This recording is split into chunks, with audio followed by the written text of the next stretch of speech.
Okay, I'm going to flesh out some of the ideas that I kind of skimmed over at the end there, because they're really important. So again, the Warsaw Alliance-based weaponry that Ukraine's been using until now is mostly used up. It needs a new army, and General Zaluzhny has admitted this, that they need tanks, planes, air defense, everything. And the only way that they're going to get this is from NATO. NATO's not going to give this to them because, first of all, NATO owns all this equipment, and if NATO gives everything to Ukraine, then it's going to be defenseless. Second of all, it takes a long time to train on this equipment. So, and you need to integrate this equipment with the other equipment that you're using. So your artillery and your air force and your tanks, everything needs to blend together, combined arms.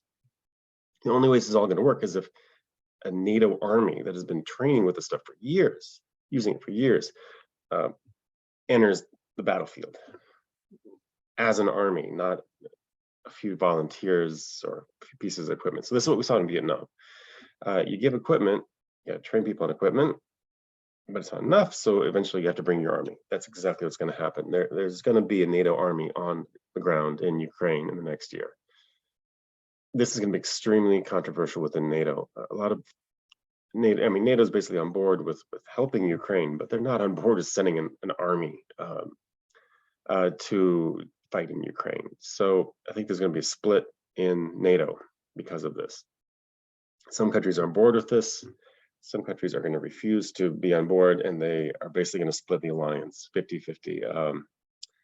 I don't know who's going to be on which side, but Poland is definitely going to be the main driver. Poland and the Baltics are going to be the main drivers of this drive to introduce an army. Now, again, this is driven by the fact that Ukraine is running out of weaponry, Soviet-era weaponry, and it needs help.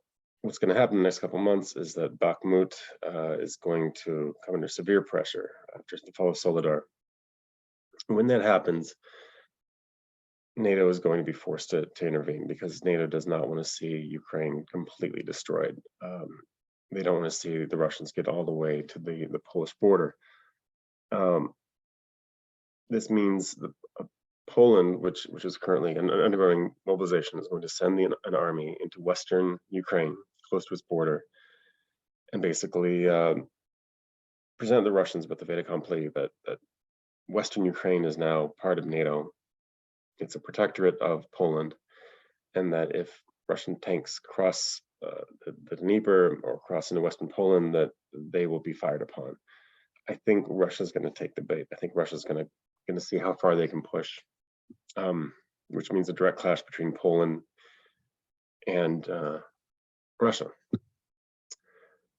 How far will this go? I don't think it'll go nuclear, because nobody wants to die in Washington, D.C. But it could spread very easily. It could spread to the Baltics. It could spread to Romania.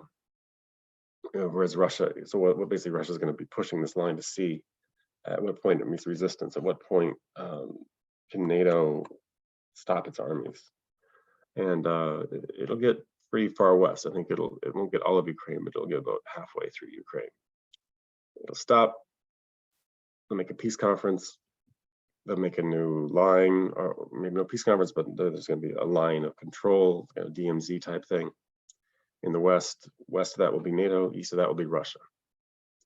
And people from the east that don't like Russia can go west. And you're going to have a Cold War, a new Cold War in Europe between Russia and NATO.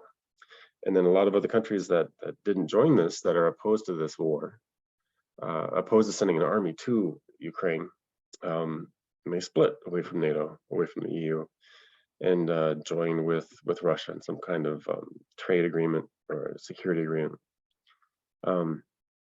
So it's going to be a crazy year, but this is where this is all headed. This is what happens when you have a world war: is you have a realignment of power. Again, we're headed towards a multipolar world. Russia is going to be a power in the world. Countries in Africa and South America and Southeast Asia throughout the world are going to look to Russia to help them counter U.S. and NATO power. So China's already doing it. India's already doing it. Pakistan, Turkey, a lot of countries are saying, well, we don't like the deal we're getting from NATO, so we're going to go to Russia. And they're going to be able to play Russia off NATO in the future. So it's going to be a very different world, kind of a new Cold War. This is the reality of what's going to happen. So again, this is just some things I've been thinking, and I just wanted to make this video. Have a good day.